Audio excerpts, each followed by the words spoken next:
What's up, guys? Mustang Doctor. Just coming to you guys tonight on night 2 of the fuel system install.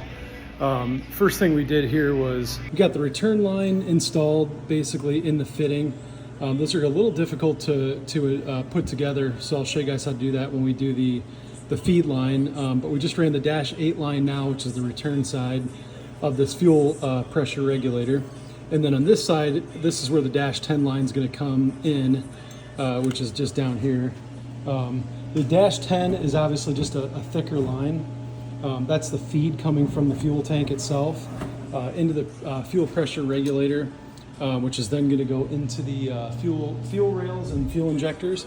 And then this dash 8, which is just a tiny bit smaller, is going to be the return side so that it can maintain the appropriate fuel pressure at the rails, which is really the point of these return style fuel systems.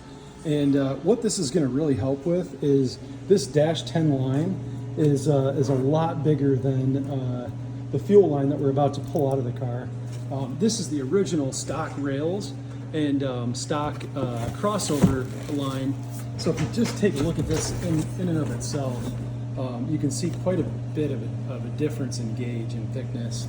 And this is where I think a lot of our bottlenecking was happening. It's just not thick enough to run the appropriate amount of fuel that we needed above 7,000 RPMs on E85, making the kind of power that we're making, because essentially what's happening is it was soon after 6,500 RPMs, maybe about 7,000.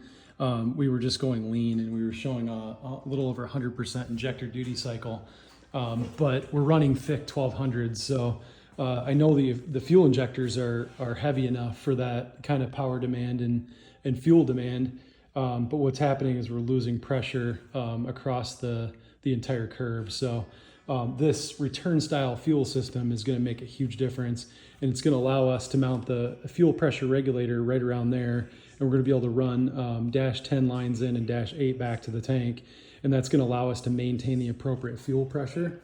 We'll have an ongoing fuel pressure gauge right at the rail, so we can check that under load and under wide open throttle and maintain the pressure we're looking for and solve that lean problem up top and really crank up the power. So from here, we're actually just dropping the drive shaft right now. Got to drop this tank, and not because of this fuel system install, but just due to some other issues with this tank. That got damaged. So the tank's coming out. We already dropped the exhaust, and we're onto the drive shaft right now. I got a couple bolts out, but I had to just put the transmission in neutral so we could turn the drive shaft just to get to the other bolts here. I'll show you guys what I'm working with here. It's a pretty simple job to drop the drive shaft, but I'm just turning it now by hand so I can get to these other bolts that I need to release this, and then I'm going to pull it out of the rear differential, and we're just gonna bring it down essentially, and that way we then we can get to these straps that are on the tank itself. If you guys can see those, I know I'm a little close in the camera, but see if I can zoom out here. We'll hit these straps basically that are holding up the fuel tank, and then we'll drop this tank, and we'll get ready to install the new one.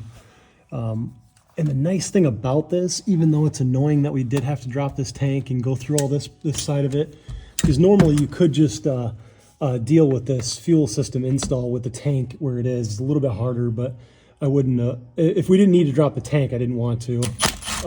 But the benefit, I guess, the silver lining is the fact that we'll be able to install this entire fuel system in the tank that's not in the car. So we'll be able to put the fuel hat in and the pumps and all the wiring and start running the lines and get a good feel for what that's going to look and feel like measurement wise. And then we'll be able to just come in here and slide the tank in with the hat and pumps already installed inside the tank.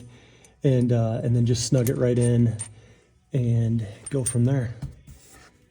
So just pulling the last 2 bolts out of this drive shaft, and then we're going to release it and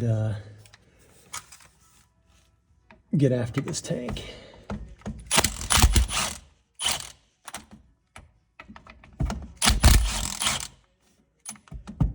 These bolts were surprisingly easy to get out of this drive shaft. Again, remember, just to get to the other bolts, you just turn it by hand, but if you're not able to turn it, obviously you're probably in gear still. So just drop that in neutral and you're good to go.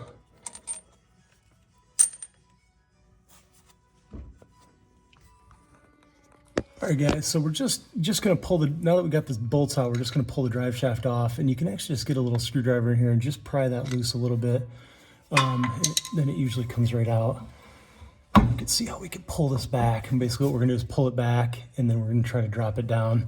So we just have to get it out of the way of this tank. Okay, guys, so we're about ready to drop this tank, but I gotta jack the car up a little bit more on this side and try to get the fuel to flow.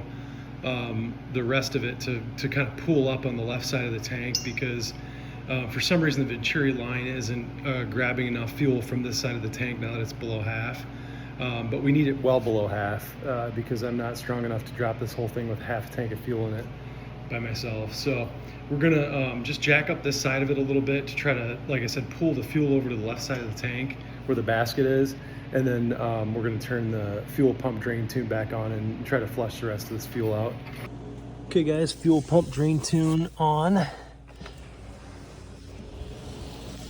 see what we can get rid of here. Flowing decent, which is good. It was pretty much dead on us before, so really don't want to fry those pumps though. Okay, guys, so we're just removing the drive shaft now. We just unbolted the center section, I'll call it, because this is a two-piece drive shaft that comes on these cars, and we needed to release that so that we could pull out the rear coupling from the rear differential enough to get that out of the back, and then we'll be able to slide the drive shaft right out from the front here.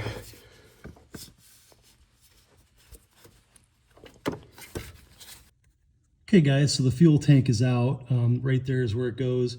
Those two holes are really where the hat sits, both on the Venturi side and on the regular fuel pump side. So fuel tank just kind of sits up there, and then it's strapped in, of course. And then the drive shaft goes up underneath that, and of course exhaust underneath that. So we got the fuel tank out. We're getting ready to put the new one in once we plumb some of the new fuel system into the new tank. And we also have to address these straps. This was really tricky. I'm really not sure the exact or best approach to, if you guys can see this, light up in there. That bolt, it's on both sides, of course, is for the fuel tank straps, and it's just got too much of an angle to it on this rear suspension cradle, and this is not, I don't know, this is not coming out in my job here, so I'm not about to take this whole rear suspension cradle out. So it's just got too much of an angle. You can kind of see it there in the angle I've got in the video, but you can't get an appropriate Torx bit in there without getting a little bit of an angle on it, and then you end up just stripping the bolt out. So I just decided to cut the straps for now. I'm going to get new ones here. So that I could get the tank out of the way and then get to these with either some heat or like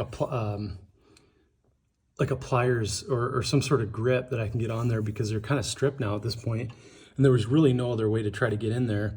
Had a good grip on them for most of it, and then they just snapped right out of nowhere. So certainly my fault, but not anything I could really see coming. So no, those are stripped. Needed to get the fuel tank out of the way so that I could get a torch in here, get some heat on those bolts, because they're really slow coming out. So now that that's out of the way, though, we should be able to get them out fairly easy, or at least much easier, and then get on our way with the rest of the project here.